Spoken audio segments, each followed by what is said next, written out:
I'm Carmen and welcome back to my kitchen. Thanks for joining for the third episode of Cooking with Carmen. As part of our mission to heal hunger, Operation Food Search teaches families how to cook delicious food on a budget. So today is all about pancakes, and who says pancakes are just for breakfast? So I'm going to show you how to make both sweet, the traditional pancakes, and savory pancakes, all from scratch, using items full of whole grains. So before we dive into cooking, let's chat a little bit about whole grains.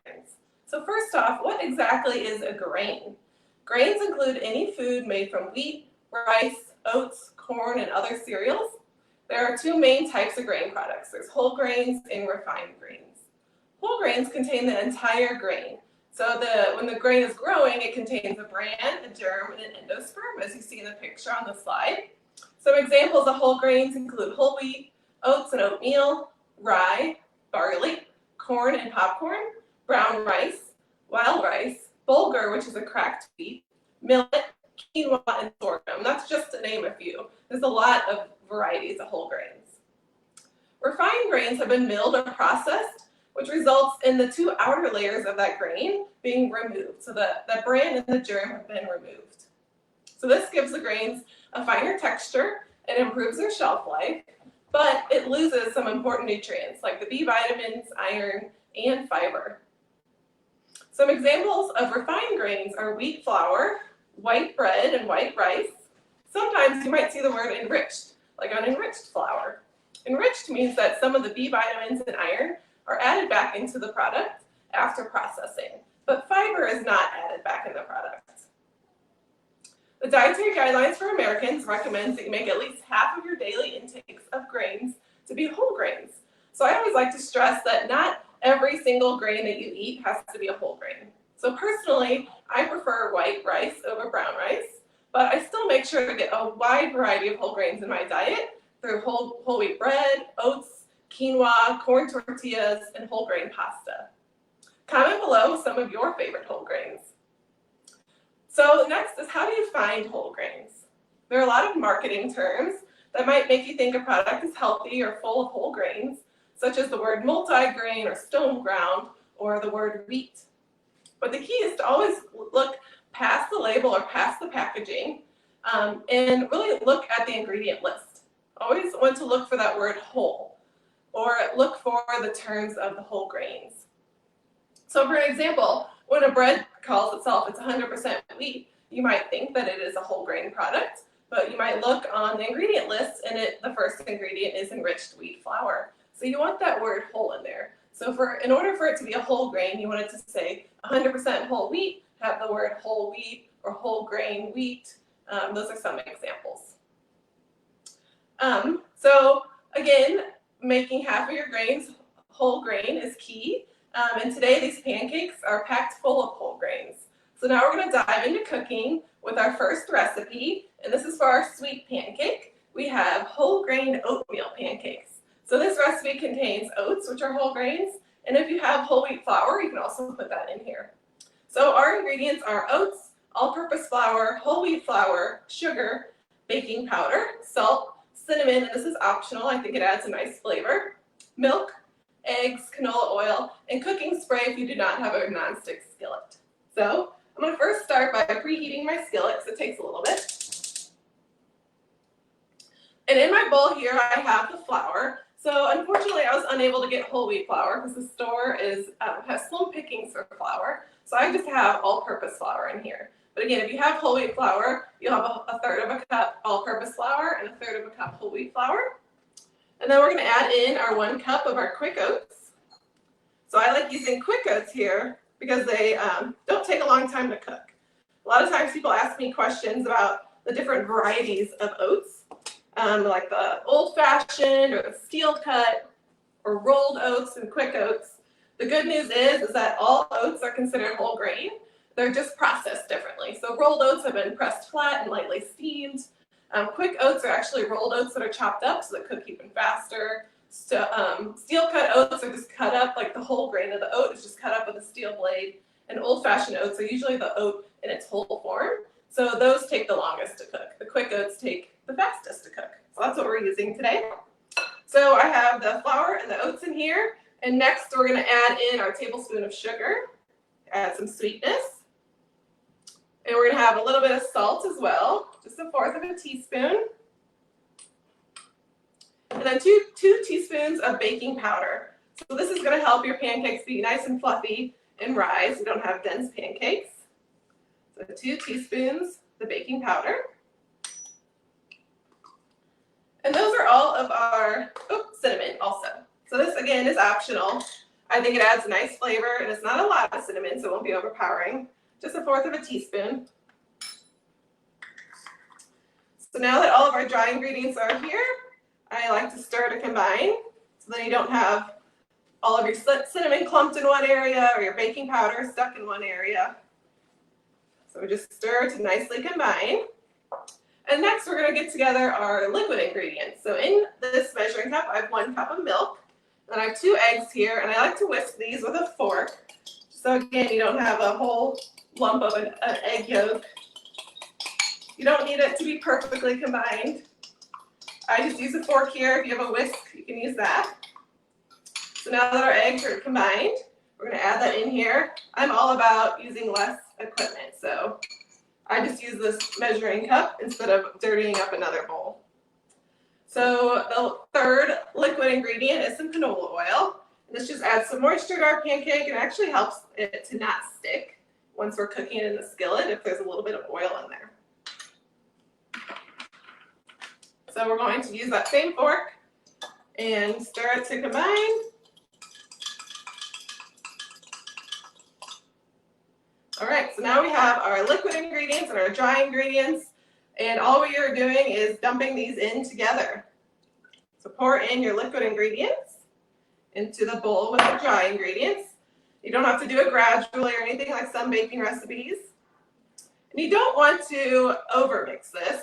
So the goal is just to mix it so there aren't any big dry clumps in here. It doesn't need to be perfectly smooth because remember we have the oats in there. But even if you didn't have oats, it can still be a little lumpy and it'll cook up just fine. All right, so stir this, and that looks great. And this is a great recipe to get kids involved in the kitchen too. So they can be measuring the ingredients, they can stir up this pancake batter. Now we're gonna make sure our skillet's heated on medium. So we don't wanna cook them too hot because then they'll burn and not cook all the way through. But you also don't want to have it too low, so it'll take forever to cook. We don't want that for pancakes. All right, so now we are going to use a 4th cup measuring cup to measure out our pancakes. So we have evenly sized pancakes. We don't want some pancakes to take over the whole pan and some to not. So I'm going to bring this over here to the skillet. And if you have some older kids, flipping pancakes is always a fun activity to do. So now our skillet's nicely heated up. We're going to just dump this in. So again, I have a non-stick skillet here, but if you have like a metal pan, I would spray some cooking oil down or spread some butter so the pancakes don't stick. But what the nice thing about the non-stick is you don't need that step. So I'm going to put 3 in this pan here. I like to spread them out a little evenly so the heat can transfer around them and they don't get stuck together when they spread out a little. And this is a great step to add in some of like your own flavorings. So if you have some fresh blueberries or chopped up apples, you can sprinkle them in here before you flip. You can also add in some chopped nuts or dried fruit. This is a great way to have everyone customize their own pancake. And then we are going to be making some whipped cream in a jar. So all you need is whipped cream and some vanilla extract and some sugar. And I've actually pre-whipped this in the fridge here. So in a jar, all I've done is added these ingredients to the jar. And this is a great activity for you to have kids to do. So all you do is dump in a whole carton of heavy whipping cream, a teaspoon of vanilla extract, a tablespoon of sugar, and I actually put a little cinnamon in here to give it like a cinnamon whipped cream. And then all you do is shake it. Shake it like pretty hard for about 5 to 10 minutes. And when you start shaking it, you'll hear all the liquid in there. But as you're shaking it, it becomes whipped cream. So you can see here, get my spoon out. You can see that it's nice whipped cream. So you want it to have the stiff peaks, so then it like acts like whipped cream. But you can also use a hand mixer or a stand mixer to whip it, or even like a whisk in a bowl if you don't have a jar. But what I like to use is leftover like marinara sauce jars or salsa jars. Take the labels off and keep those. All right, so now our pancakes, you'll see they have some bubbles forming here. It starts to look a little dry around the edges. So what I like to do is look at that pancake I first put on and lift up the edge and see if it is becoming nicely tanned. So here I'll go ahead and flip. Again, if you have older kids at home, flipping pancakes is a fun activity for them to help out with. But you always want to be watching because the skillet is hot. So we'll just flip our pancakes here. We've got nice golden brown, and it'll just cook for an extra minute on this side, or minute or 2 minutes till it cooks through. And some fun different ways to top your pancakes could be like using maple syrup, which is traditional. But sometimes I like to take some fresh berries and cook them on the stove with some water and a little sugar and make my own kind of fruit syrup. So one of my favorites lately has been taking some blueberries. And I just buy the frozen blueberries, toss them in a pan with a little bit of water, sprinkling a couple tablespoons of sugar. I bring it to a boil, and then I let it simmer just for about 5-10 minutes till it gets that nice syrupy consistency. But today we're going to use that whipped cream that we made. So it's looking like our pancakes are done. Let's see. Yeah. So now we'll put it on our plate here. Turn the stove down. Top it with our nice whipped cream. And this is our cinnamon whipped cream. And again, you can use syrup. Top it with some chocolate chips if you're wanting a little sweetness. So there is our first pancake, and that is our sweet pancake. So now we're on to our second pancake. So again, pancakes aren't just for breakfast. So we're gonna have some pancakes for a lunch or dinner meal. So we're gonna make some savory cornmeal pancakes. So in this bowl, I have cornmeal, and as I mentioned earlier, corn is considered a whole grain when it's dried. So if it's popcorn or ground up corn, like in a corn tortilla, that's the whole grain. So this is where the whole grains are coming in this recipe.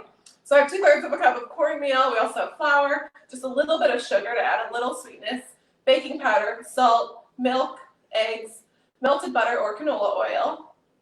And then we're adding corn and shredded cheese into the batter itself.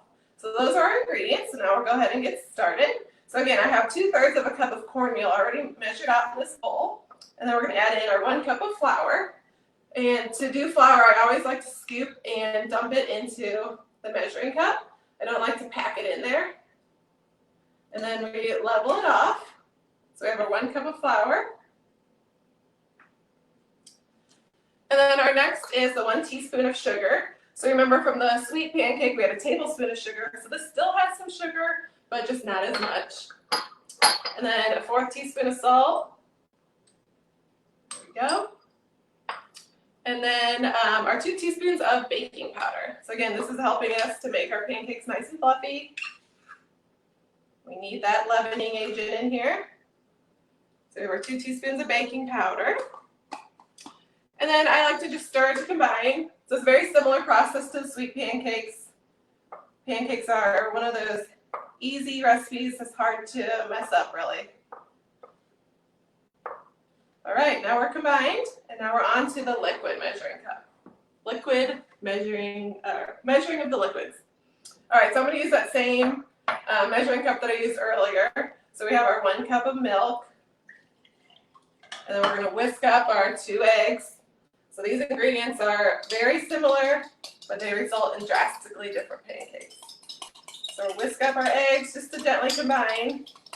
Again, you can have kids help with this. It's always something fun. Get them involved in the kitchen. Dump in our eggs. And then we have 2 tablespoons of melted butter or canola oil. The melted butter would add a lot of great flavor to this, but I'm just going to use canola oil because that's what we have out. So 2 tablespoons. There we go. Trying to clear off some room so you guys can see what's going on. All right, lost my fork. So now we're just going to stir this again, just to combine. And then all we're doing is simply dumping it back into that dry ingredient, similar to the sweet pancakes. All right, mix to combine. Again, we don't want to overmix. We don't want to have big lumps of the dry batter in here, but we also don't want it to be overmixed, because then that results in a very flat pancake. You might get a lot of like air pockets in there. You really want it to be a nice fluffy pancake. All right, again, it'll still be a little lumpy because the cornmeal is not the perfect consistency like flour. All right, so I like to use a spatula and I scoop to get the bottom. So now we have our mixed together ingredients, and we're going to add in some corn. So you can either use fresh or canned, or even fresh, frozen or canned corn. So I actually have canned corn here. So I drained and rinsed the corn that I'm using in here, just to remove a little bit of that extra sodium from the outside. And then I wanted to make sure it was nice and dry, because you don't want to add a bunch of more liquid to the pancakes. All right, so we start in our corn, and we're going to have some cheddar cheese also, so that's optional. You can add in some diced jalapenos to this, add a little heat, even add some taco seasoning. This is the step where you can kind of be creative with your savory pancake. All right, so just start it combining, get our skillet back warming up. So I like to serve this with like grilled chicken and some sauteed veggies. It's a great summer savory pancake. You can use it when you're grilling out some chicken or some kebabs. And then it's just kind of like a different kind of side dish. Instead of having a side dish of corn on the cob, it's like a corn pancake.